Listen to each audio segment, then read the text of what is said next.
नमस्कार मंडळी, मला अतिशय आनंद होतोय आज इथे येऊन. फार महत्त्वाची गोष्ट आहे. त्या संदर्भात मी तुम्हाला सांगतो. माझ्या संदर्भात एक गोष्ट घडली. मी जेव्हा बायपास सर्जरीसाठी अमेरिकेला गेलो होतो तेव्हा डॉक्टर साहेबांनी माझे छाताळ फाडलं.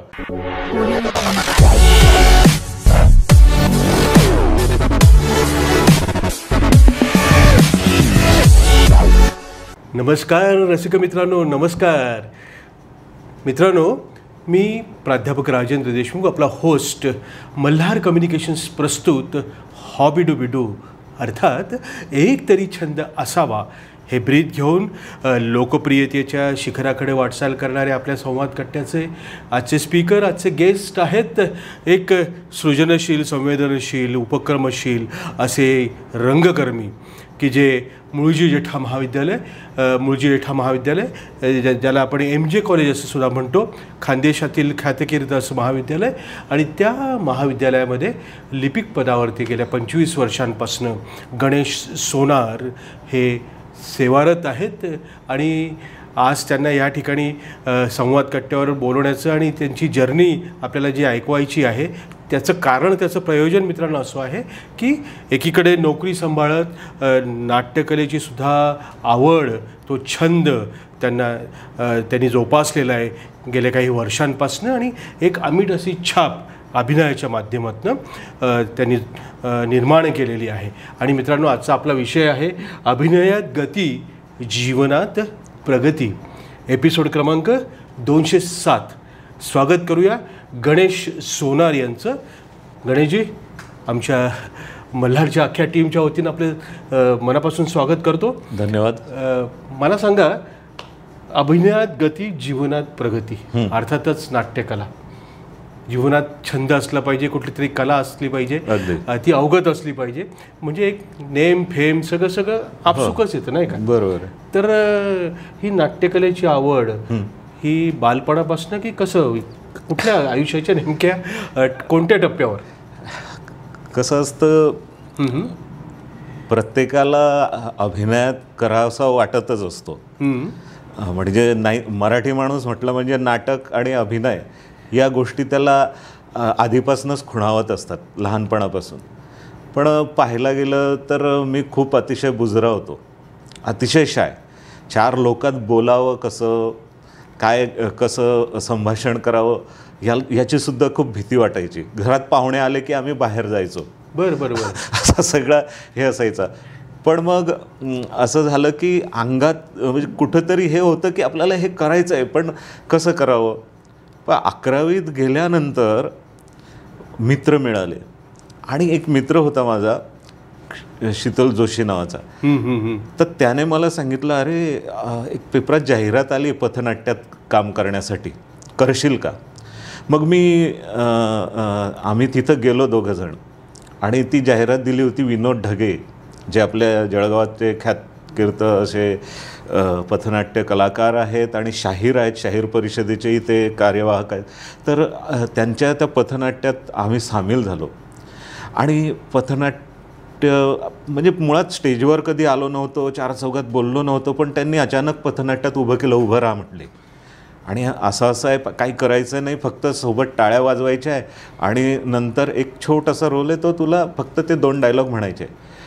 आणि मी घाबरत पाय लटलट कापत होते, आणि तिथे उभा राहिलो आणि डायलॉग म्हटले, आणि लोकांनी टाळ्या वाजवल्या. तिथून मला खूप हुरूप आला की इतकी गर्दी आपल्याला आपल्या बोलण्यावर आणि याच्यावर आपल्याला प्रोत्साहित करते, तर खरोखर तिथून भीती कायमची नाहीशी झाली ती आजतागायत. खूप त्यातनं मला हे मिळालं. बरोबर. यशी सुरुवात पथनाट्याकडनं मग नाटकाकडे. हो. बरोबर. पथनाट्य बरीच केली. जवळपास कॉलेज वयात असताना 1000च्या वर केली असतील, मोजदात नाही, पण खूखूप सारी पथनाट्य केली. पथनाट्य हे समाज परिवर्तनाचं, प्रबोधनाचं, लोकशिक्षणाचं एक मुख्य असं माध्यम आहे. आणि लोकांमध्ये जाऊन लोकांच्या डोळ्याला डोळा भिडवून त्यांच्या समस्या त्यांच्यासमोर उजागर करण्याचं काम त्या पथनाट्यातून होतं. आणि खरोखर म्हणजे तिथे नाट्यकलेचा म्हणा, अभिनयाचा म्हणा, किंवा इतर त्याच्या परफॉर्मन्स आर्टचा खरं कस लागतो तिथे, असं आहे लोकांमध्ये. कारण तिथे काही असं हे नसतं, रिटेक नसतं, काही नसतात. आपल्याला तिथं सादरच करायचं असतं. हो, म्हणजे समोरचा रसिक आणि तुम्ही याच्यामध्ये काही नसतंच, जे ते रंगमंचावर घडतं ते समोर तसंच पोहोचतं तसंच. अगदी आणि तिकडनं पण तसाच रिस्पॉन्स मिळत असतो. अगदी नाही का, सगळं जिवंत असतं. अगदी आणि नाटक मुळातच सर्वसमावेशक अशी कला आहे. नृत्य, नाट्य, संगीत काय नाहीये, चित्रकला, शिल्पकला सगळं तिथं असतं. बरोबर आहे. बरं, मग स्पर्धा असं नेमकं आणि त्यातल्या त्यात राज्यनाट्य स्पर्धा म्हणजे नाही, कसं झालं, आम्ही पथनाट्य करत होतो. अच्छा. पण कुठेतरी खुमखुमी होती की एकांकिका सादर होतात, नाटकं सादर होतात, आपणही त्यात काम करावं, पथनाट्य तर चालूच आहे. मग आम्ही विनोद भैयांना गळ घातली की आम्हाला पण एकांकिका करायची, आपण एकांकिका टाकूया. आणि मग पहिली एकांकिका आम्हीची स्पर्धा होती 93ला बालगंधर्वला. तेव्हा तिथं नशा करे दुर्दशा या आमच्या पथनाट्याचीच एकांकिका बनवून आम्ही तिथं ती सादर केली. अर्थात ती नम्रात वगैरे नाही आली, पण पहिल्यांदा रंगमंचावर रंग लावून चढलो. आणि मग नंतर आम्ही त्याच वर्षी नाटक केलं महाराज मेले, आणि तिथून राज्यनाट्य स्पर्धेच्या या प्रवासाला सुरुवात झाली. लोकनाट्याच्या अंगाने जाणार. बरोबर. आणि राज्यनाट्य स्पर्धा खरोखर माझ्यासारख्या नोकरी सांभाळून किंवा इतर काही सांभाळून करणाऱ्यांसाठी, हौशी कलाकारांसाठी खूप चांगलं माध्यम शासनाने केलेलं आहे. नक्कीच, कारण आजवर नाही म्हणलं तरी 60 पार केलेली ही स्पर्धा आहे. आणि या स्पर्धेने अख्ख्या महाराष्ट्राला, रंगभूमीला नवीन तंत्रज्ञ दिले, लेखक दिले, चांगले कलाकार त्यातनं पुढे आले. नक्कीच. महाराष्ट्राच्या अर्थात जळगावला आपण खूप लांब आहोत, पण तरी सुद्धा आपल्या इथली अनेक कलावंत चित्रपटसृष्टीत किंवा याच्यात काम करतात ती राज्यनाट्य स्पर्धेतूनच. नक्कीच.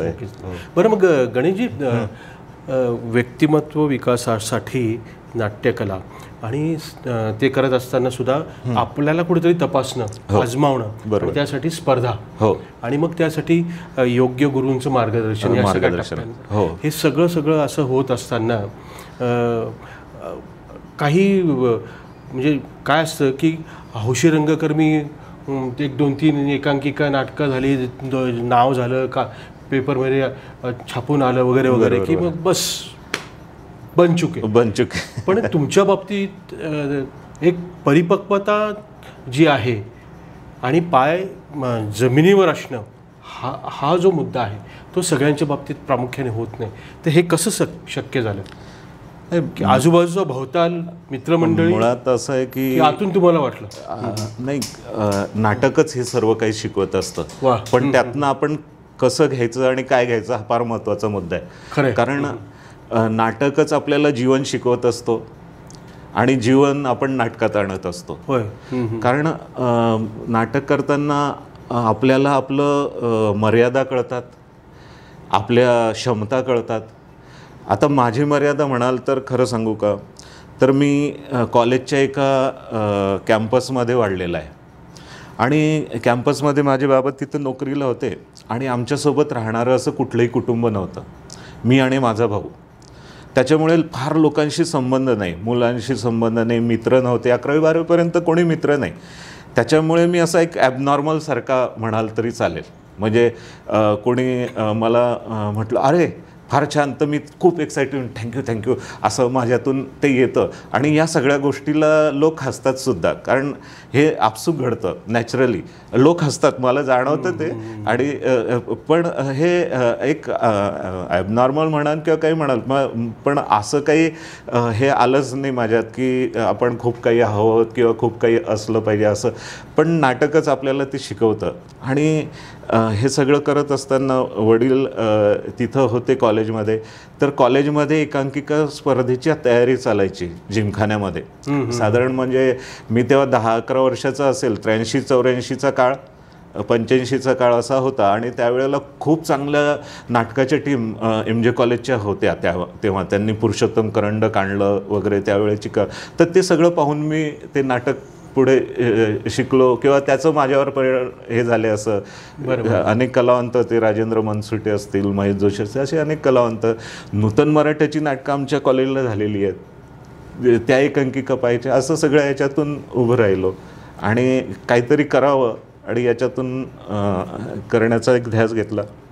आणि नाटक आणि अभिनय म्हणजे काय, तर अभिनेता म्हणजे एक लमाण असतो, डॉक्टर लागूंच्या भाषेत एक हमाल असतो.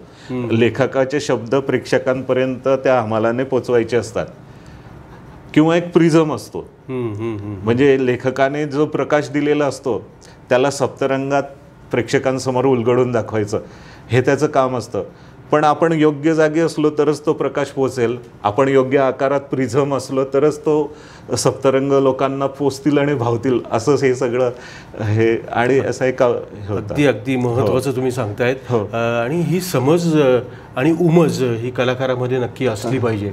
तर ह्या आपल्या गप्पा छानपैकी रंगतायत, आणि ह्या टप्प्यावर तुमच्याकडनं तुमच्या अभिनयाची झलक आम्हाला नक्की पाहायला आवडेल. आमचे रसिक प्रेक्षकसुद्धा, आमचे रसिक मित्रसुद्धा तिकडे उत्सुक आहेत. नक्की नक्की. तर जरूर आम्हाला खरं म्हणजे माझ्या अभिनयाची सुरुवात तशी मिमिक्रीपासून झाली आहे. बरं बरं बरं. हो, काही मिमिक्री करून मित्रांमध्ये मी ते करायचो सादर, आवाजाच्या वगैरे, आणि त्यातनं ती खरं म्हणजे अभिनयाची उत्कंठा जागृत झालेली.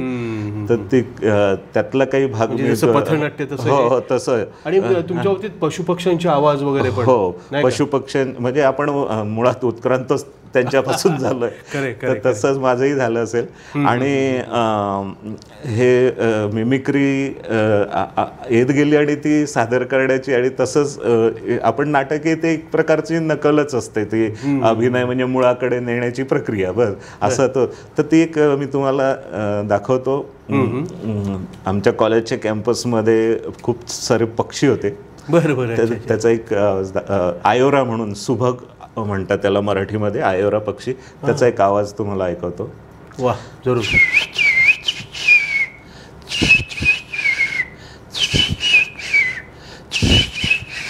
असा त्याचा आवाज आहे. शिळेचा बादशाह म्हणतात त्याला.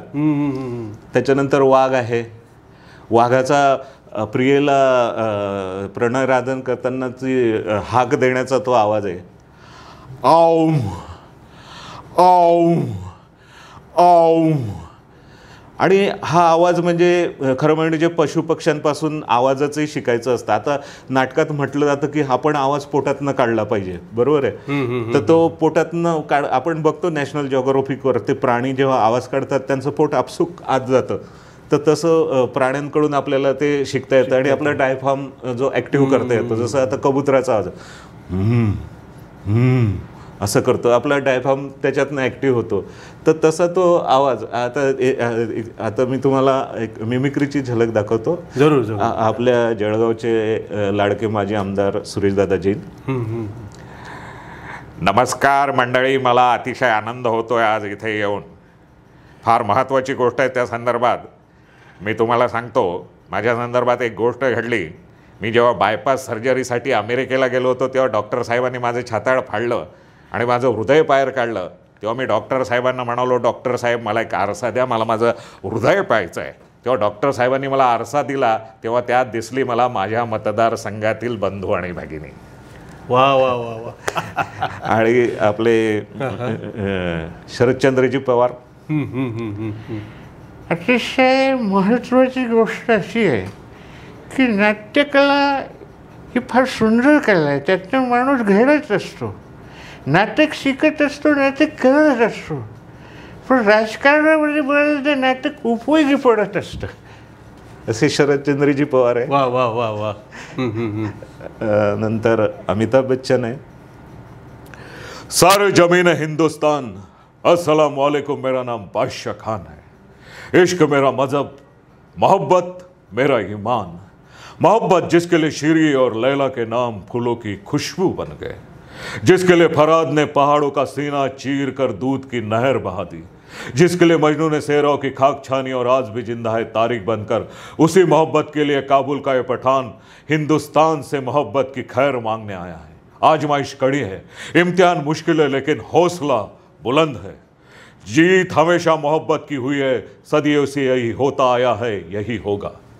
बहुत अच्छा, बहुत अच्छा, क्या बात आहे. फार म्हणजे तुमच्या बाबतीमध्ये आणि कुठल्याही नटाला ते आवाजाचं तंत्र आणि तो मंत्र जर जपता आला ना तर जरा मजा येऊन जाते. तुम्ही खास आवाजावर कशी मेहनत घेतात, कसं म्हणजे व्हॉइस कल्चर कसं जपतात?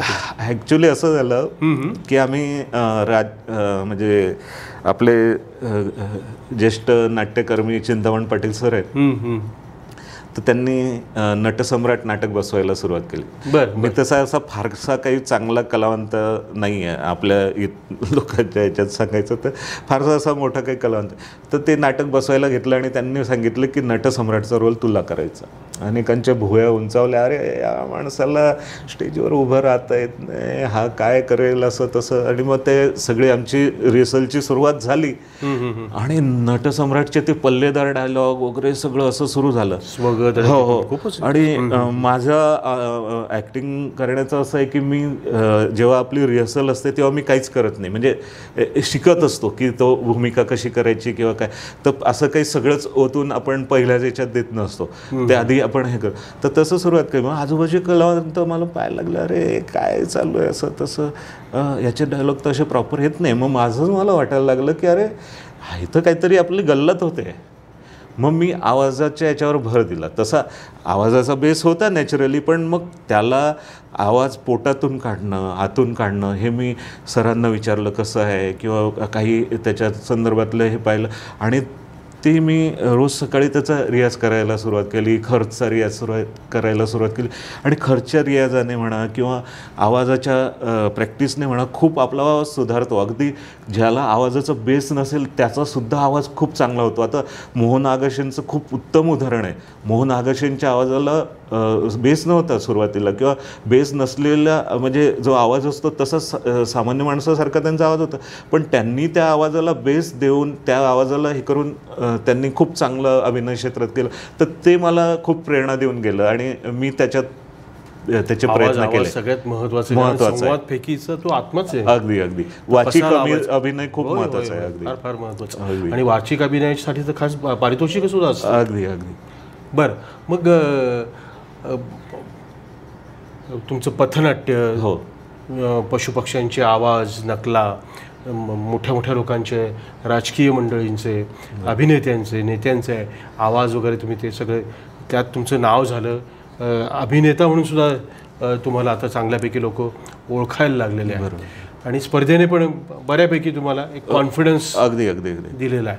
तर ह्या सगळ्या टप्प्यावर हा सगळा प्रवास करत असताना एकीकडे नोकरी, हो, परत प्रापंचिक जबाबदारी आपल्या असतात, आणि आपली फॅमिली आपला बॅकबोन असते. हो हो.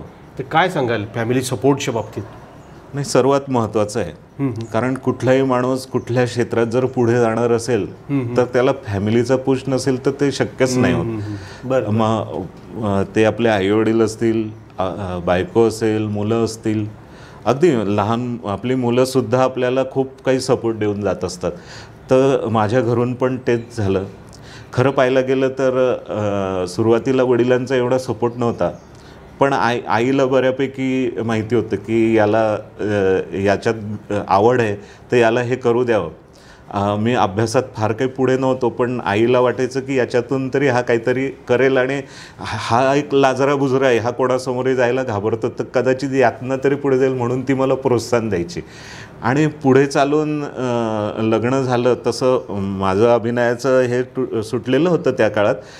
पण बायकोनेच मला सांगितलं की हे तुमचं मागचे फोटो मी पाहते, खूप सुंदर आहे, तुम्ही करायला काय हरकत आहे, म्हणून तिनेच मला प्रोत्साहन दिलं. आणि आमच्या कॉलेजचे डॉक्टर गुलाब तडवी सर होते, त्यांनी मला परत याच्यात आणलं आणि ढकल करायला लागतं आणि मला परत यात आणलं आणि हा असा प्रवास सुरू झाला. बरं, मग स्पर्धांनी नाव दिलं, पण मान सन्मान पुरस्कार ते पण तुमच्या नक्कीच आले असतील काही प्रमाणात. काय सांगाल त्याच्याबद्दल? खरं म्हणजे मी आताच सांगितलं माझं नटसम्राटचं उदाहरण, ते एक वर्कशॉपच होतं माझ्यासाठी. पण त्यातून जे शिकायला मिळालं त्याचं प्रत्यंतर पुढच्याच वर्षी राज्य नाट्य स्पर्धेत सलवाजुडूम हे नाटक केलं. तर त्या नाटकामध्ये माझा जो बालण्णाचा रोल होता, त्या रोलला मला पहिला पुरस्कार मिळाला. बरं. हो, त्याच्यातून मला खूप प्रोत्साहन मिळालं की आपण जे करतोय. मला असं वाटायचं की आपण योग्य करतोय अयोग्य करतो मला काहीच कळायचं नाही. अर्थात सर्वांचे फीडबॅक मिळायचे, प्रेक्षकांचा प्रतिसादही चांगला होता, सगळेजण चांगले म्हणायचे, पण मला स्वतःचं असं काही हे वाटत नव्हतं. पण त्या पुरस्काराने मला प्रोत्साहन दिलं की ठीक आहे, आपण एक खालच्या पायरीवर का असेना पण आपण योग्य दिशेने जातोय असं त्या राज्यनाट्याच्या प्रमाणपत्राने मला दिलं. परत पुढच्या वर्षी होय हे हिंदू राष्ट्रमध्ये डॉक्टर हेडगेवारांचा रोल केला, त्यातही पुरस्कार मिळाला. असे मग पुरस्काराला सुरुवात झाली. असं. वा वा वा वा. बरं, मग स्पर्धेच्या बाबतीत झालं. हो.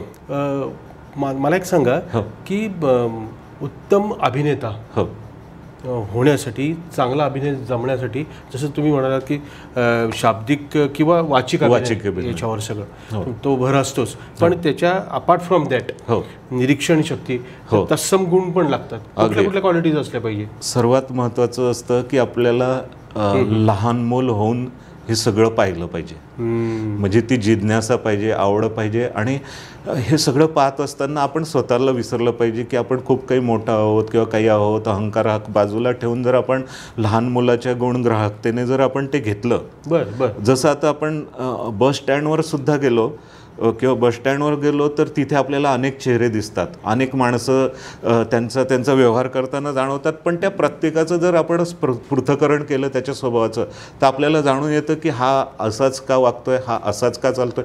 आणि यातून आपल्याला अनेक अनेक भूमिकांचे पैलू आपल्याला मिळतात. म्हणजे आपण कुठेतरी, आता मी सुरुवातीला जो अभिनय करत होतो तो 2D होता, म्हणजे 2 डायमेन्शन असेल, पण त्याला 3D स्वरूप किंवा त्याला एक लेअर प्राप्त, आपण त्याला एक लेअर देतो अभिनयाला, की एक अभिनय असतो, आपल्याला एक डायलॉग दिला आणि आपण म्हटलं संपलं, पण त्या डायलॉगला इमोशन देणं, त्याच्यानंतर त्या एखाद्या भाषेचा लहजा देणं, टोन देणं, आणि नंतर एखादा तकिया कलाम देणं, तशा प्रकारची वेशभूषा, हे सगळं देऊन आपण त्या रोलला अजरामर म्हणण्यापेक्षा यादगार रोल करू शकतो. आणि हे फार न्याय देण्याचं, जसं आता प्राणसाहेब असतील, त्यांचे तुम्ही रोल पाहिले तर ते खूप शिकण्यासारखं आहे. तर हे आपल्याला आजूबाजूलाच मिळतं. आता जसं आपल्या अनेक भाषा आहेत, जसं आता आपल्या भागात लेवा पाटीदार भाषा बोलली जाते किंवा धुळ्याकडे आपली वेगळी भाषा बोलली जाते, ही तावडी भाषा आहे. कुठे गेला, काय करत होता, नंतर लेवा पाटीदार भाषा आहे. ओ का रे मला भेटला नि तू सकाळचा, कमाल आहे बाई, हे पोरं खूप त्रास देत आहे मला, असं ही आपली लेवा पाटीदार भाषा आहे. किंवा आपली धुळ्याकडची भाषा आहे, अशाच्याच तव सर ते आम्हाला तर इतक्या वर्षांनी ते बोलवलं, तुम्हाला सांगू खरंच खूप आनंद होतोय मला, आणि तुम्ही खरंच आमच्या धुळ्याला या, धुळ्याला खूप सुंदर मिसळ मिळते बरं, आमच्या देवपूरला 54 रुपयाला मिळते, पण 54 नसते त्याला. असं छान छान छान. म्हणजे निरीक्षण, हो, हे निरीक्षण फार महत्त्वाचं आहे, कारण तुम्ही ते निरीक्षण अनेक ठिकाणी वापरून तो रोल खूप सुंदर बनवू शकता, आणि ते बनवणं गरजेचं असतं. कारण लेखकाला जे द्यायचं आहे ते देण्यासाठी आपल्याला, म्हणजे ती लेखकाच्या प्रकाशामध्ये 7 रंग जी दडलेली असतात ती सगळी उलगडावी लागतात, ही अभिनयातली. असं आहे. खरंय खरंय खरंय. ते मी प्रयत्न करतो. मी फार लहान आहे यातला. अभिनय म्हणजे ते पण एक तंत्रच आहे, ती प्रोसेस आहे, तंत्र आहे. होय होय. बरं, मग आता मराठी रंगभूमी असू देत, नाटक असू दे, तर चॅलेंजेस खूप आहेत. हो, महत्त्वाचे अनेक गोष्टी आलेल्या आहेत. अगदी अगदी. म्हणजे तुमचा OTT प्लॅटफॉर्म असेल, वेब सिरीज असतील, नाना प्रकारचं, AI चं तंत्र, AI तंत्र आहे. तर काय म्हणजे तुमचं काय मत आहे याच्याबद्दल? नाही, असं झालं आहे की आता सिरियल्स असतील, OTT प्लॅटफॉर्म असेल, किंवा यूट्यूब असेल, किंवा काही शॉर्ट फिल्म असतील ज्या यूट्यूबवर पण बऱ्यापैकी त्याला हे मिळवून देतात, किंवा अनेक लोक यूट्यूबवरनंही खूप मोठी झाली आहे, किंवा OTT प्लॅटफॉर्मवरनं अनेकांना, तर अनेक तुम्हाला संधी चालून आल्या.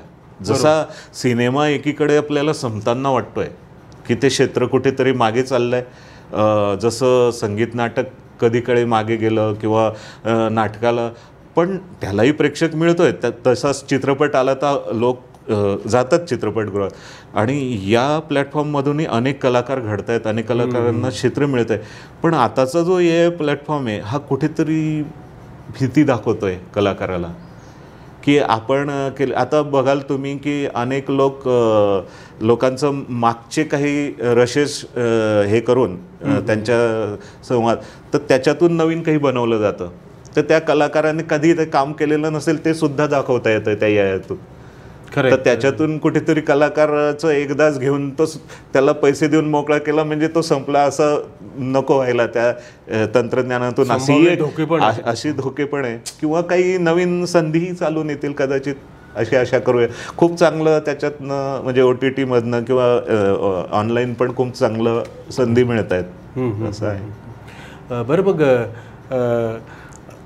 नवखे कलावंत जे आहेत ॲमेट्योर की जे आपल्या ग्रामीण भागांमध्ये ते टॅलेंट बऱ्यापैकी आहे खूप सारं, आणि आपण बरेच आपल्यापैकी सगळेच लोक जवळजवळ ग्रामीण भागात आले. हो हो. तर अशा सगळ्या हौशी कलावंतांना जाता जाता तुम्ही काय नेमका सल्ला द्याल? मी त्यांच्यासारखाच आहे, पण मग सांगायचं झालं तर खूप महत्त्वाची गोष्ट अशी की यात करिअरसुद्धा करता येतं, पण त्याला एक सिरियसली तुम्ही अभ्यास करून जर या क्षेत्रात आलात सर्व पद्धतीचा, की आपल्याला करिअरमधनं काय मिळणार आहेत, पैसा किती मिळेल, आपल्यामध्ये पोटेन्शियल किती आहे, आपल्यातल्या क्षमता आणि मर्यादा जोखून जर आपण रोल निवडले किंवा त्यातलं काम निवडलं. चित्रपटात अभिनय हे एकच काम नसतं, कॅमेरा असतो, सेट्स असतात, अनेक गोष्टी असतात, त्याही त्या करता येऊ शकतात. दिग्दर्शन आहे, अनेक मोठमोठे जे ॲक्टर्स होते ते दिग्दर्शनाकडे वळले आणि त्यांनी चांगलंही काम केलं आहे, किंवा जे अभिनयात कमी होते पण दिग्दर्शनात खूप मोठं केलं. असं स्वतःला जर जोखलं, स्वतःला जर आपण स्वतःचा मर्यादांचा आणि क्षमतांचा विचार केला तर आपण यामध्ये खूप काही करू शकतो असं आहे. छान छान छान, अतिशय उपयुक्त असा सल्ला आपल्या सगळ्या हौशी रंगकर्मींना तुम्ही दिलेला आहे. आपल्या ह्या रंगलेल्या गप्पांची सांगता पुन्हा एकदा आपल्या एका अभिनयाची जी झलक आहे ती आमच्या रसिक मित्रांना तुम्ही दाखवा. मग ही गप्पांची सांगता आपण नक्की करूया. नक्कीच. नटसम्राटमधला एक डायलॉग आहे. वाह वाह. To be or not to be, that is the question. जगावं की मरावं हा एकच सवाल आहे. या दुनियेच्या उकिरड्यावर खरकट्या पत्रावळीचा तुकडा होऊन जगावं बेशरम लाचार आनंदानं, की फेकून द्यावं या देहाचं लक्तर त्यात गुंडाळलेल्या जाणीवेच्या यातनेसह मृत्यूच्या काळ्याशार डोहामध्ये, आणि करावा सर्वांचा शेवट, तुझा माझा याचा आणि त्याचा सुद्धा. मृत्यूच्या महासर्पानं जीवनाला असा डंख मारावा की नंतर येणाऱ्या निद्रेला नसावा जागृतीचा किनारा कधी. पण त्या निद्रेलाही स्वप्न पडू लागलं तर इथंच मेक आहे. नव्या स्वप्नांच्या अनोळखी प्रदेशात प्रवेश करण्याचा धीर होत नाही, म्हणून आम्ही सहन करतो हे जुनं जागेपण. सहन करतो प्रेताच्या निर्जीवपणानं अभिनवानावर होणारे बलात्कार, अस्तित्वाच्या गाभाऱ्यात असलेल्या सत्वांची विटंबना, आणि पुन्हा खालच्या मानेनं उभे राहतो आमच्याच मारेकऱ्यांच्या दाराशी. विधात्या तू इतका कठोर का झालायस? अरे, एका बाजूला ज्यांना आम्ही जन्म दिला ते आम्हाला विसरतात, आणि दुसऱ्या बाजूला ज्यानं आम्हाला जन्म दिला तो तूही आम्हाला विसरतोस. मग विस्कटलेल्या या हाडांचे सापळे घेऊन हे करुणा करा, आम्ही थेरड्यांनी कुणाच्या पायावर डोकं आदळायचं रे, कुणाच्या. वा वा वा. अगदी म्हणजे एक नटसम्राट अजरामर नाट्यकृती, आणि आपण आपल्या छोटासा प्रयत्न केला. मी काही एवढा मोठा कलावंत नाही. मस्त जमलाय, वादच नाही. वाचिक अभिनयावर आपली उपमत आहे आणि आपल्याला बोलवण्याचं कारण तेच आहे कट्ट्यावर सुद्धा. थँक्यू. तर अतिशय मोलाचा सल्ला रसिक मित्रांना तुम्ही दिला आहे, आणि अभिनयाची जी झलक आहे ती पण नक्कीच ताकदीनं आमच्या सगळ्या मित्रांसमोर तुम्ही ठेवलेली आहे. नक्की तुमच्यासारख्याच तुमच्या पाऊल खुणांवर चालण्याचा प्रयत्न ही सगळी मंडळी करतील.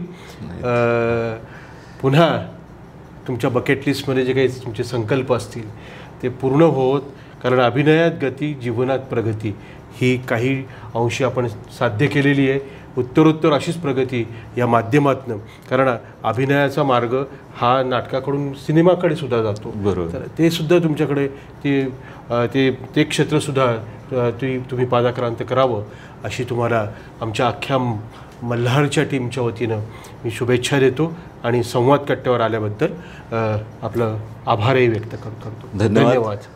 धन्यवाद. आपले आभार आदरणीय राजेंद्रजी देशमुख सर.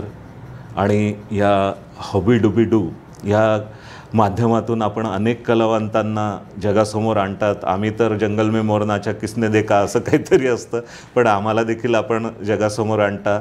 आणि आनंद मल्हार सर ज्यांनी हे सगळं उभं केलं आहे त्यांचे देखील आभार. मल्हारच्या संपूर्ण टीमचे आभार. रसिक मित्रांनो नमस्कार, मी गणेश सोनार. हॉबी डुबी डू या अतिशय सुंदर अशा या कार्यक्रमात मला इथं येण्याची संधी मल्हार कम्युनिकेशनतर्फे दिली, त्याबद्दल मल्हार कम्युनिकेशन डॉक्टर आनंद मल्हार आणि मल्हारची संपूर्ण टीम आणि आदरणीय राजेंद्रजी देशमुख यांचे मी मनस्वी आभार मानतो. खूप सुंदर असा कार्यक्रम आहे. आमच्यासारख्या कलाकारांना आणि अनेक छंदिष्ट लोकांना ह्या हॉबी डुबी डू या कार्यक्रमातून पुढे आणलं जातं. ही खूप चांगली संकल्पना आहे. तरी सर्वांनी हा कार्यक्रम बघा आणि या चॅनलला सबस्क्राईब करा आणि लाईक करा ही नम्र विनंती.